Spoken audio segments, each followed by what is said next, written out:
Hello all, ఎలా ఉన్నారు అందరూ? ఈరోజు మనం ఇంకొక టెంపుల్ గురించి తెలుసుకుందాము. అది తిరువన్నామలైలో ఉన్న అరుణాచలేశ్వర స్వామి దేవాలయం.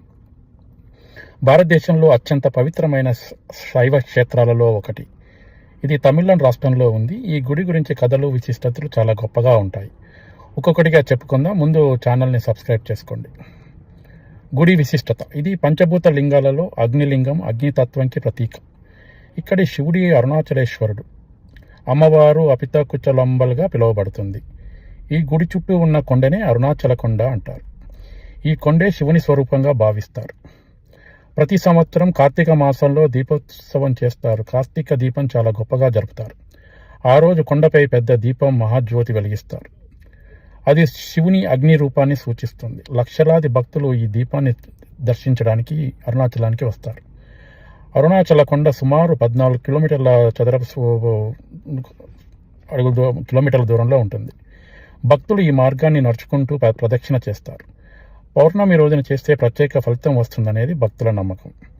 సో గిరి ప్రదక్షిణ చేస్తే పాపాలు తొలగిపోతాయి, మనస్సుకు శాంతి వస్తుందని కోరికలు నెరవేరుతాయి గిరి ప్రదక్షిణలు చేసేవారి నమ్మకం.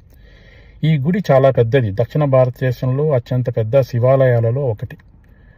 గోపురాలు చాలా ఎత్తుగా ఉంటాయి. రాజగోపురం 66 మీటర్ల ఎత్తులో ఉంటుంది.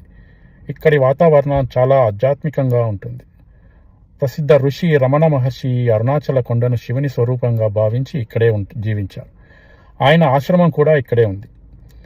తిరువన్నామలై గుడి కేవలం ఒక దేవాలయం కాదు, శివుని జ్యోతి రూపం, ఆధ్యాత్మిక శక్తి, భక్తి కేంద్రంగా విలసిల్లుతుంది. శివుడు తన జ్యోతి రూపాన్ని తగ్గించి కొండగా మారాడు. అరుణాచలాన్ని చూసినా, తలచినా, చుట్టూ తిరిగినా మోక్షం వస్తుంది. ఇతర క్షేత్రాల్లో పూజ చేయాలి, కానీ ఇక్కడ కొండను దర్శించడం కూడా ఒక పూజ. ముఖ్యమైన కథ: అరుణాచల కొండ ఏ మహిమతో ఏర్పడిందంటే, ఒకసారి బ్రహ్మ విష్ణువులకు ఎవరు గొప్పవారు అనే సందేహం వచ్చింది. అప్పుడు శివుడు ఒక అంతం లేని అగ్నిస్తంభంగా ప్రత్యక్షమయ్యాడు. విష్ణువు వరాహ రూపంలోకి కిందికి వెళ్ళాడు. బ్రహ్మ హంస రూపంలోకి పైకి వెళ్ళాడు.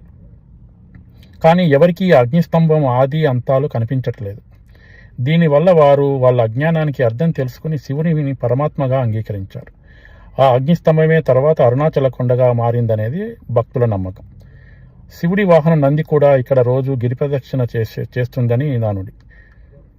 అతడు ప్రతిరోజు చేసే ప్రదక్షిణల వల్ల ఈ మార్గం ఏర్పడిందని, అందుకే పవిత్రమైందని అక్కడి వారి నమ్మకం. గిరి ప్రదక్షిణలో వచ్చే ముఖ్య లింగాలు: గిరివలం 14 కిలోమీటర్లలో అష్టలింగాలు ఉంటాయి. ప్రతి లింగం ఒక దిక్కును సూచిస్తుంది. ఇంద్రలింగం ఇంద్రుడి ఆరాధనా స్థలం, పదవి, గౌరవం, విజయానికి సూచిస్తుంది. అగ్నిలింగం అగ్నిదేవుడు స్థలం, పాప విమోచనం, శక్తి పెరుగుతుంది. యమలింగం యమధర్మరాజు సంబంధం, భయాలు తొలగిపోతాయి, ఆరోగ్యం కాపాడబడుతుంది. నిర్భీతి లింగం దుష్టశక్తులను దూరం చేస్తుంది, కష్టాలు తగ్గుతాయి. వరుణలింగం నీటి దేవుడు వరుణుడు, శాంతి, మనశ్శాంతి, భావోద్వేగ స్థిరత్వం. వాయులింగం గాలితత్వం, ఆరోగ్యం, దీర్ఘాయు. కుబేరలింగం సంపద దేవుడు, కుబేరుడు, ధనం, ఐశ్వర్యం. ఈశాన్యలింగం అత్యంత పవిత్ర దిక్కు, జ్ఞానం, ఆధ్యాత్మిక పురోగతి. ఇక్కడ చూడవలసినవి అరుణాచలంలో ముఖ్యంగా రమణ మహర్షి ఆశ్రమం, విరూపాక్ష గుహ, స్కందాశ్రమం, చిన్న చిన్న శివాలయాలు, నందులు. ఈసారి వెళ్ళినప్పుడు అన్నీ చూసి రండి. ఈ వీడియోలో మీకు అన్నీ క్లారిటీగా అనిపిస్తే please like, share, subscribe to cross roads media. మరిన్ని కొత్త వీడియోస్తో మళ్ళీ నెక్స్ట్ టైం మీ ముందుకు వద్దాం. Thank you.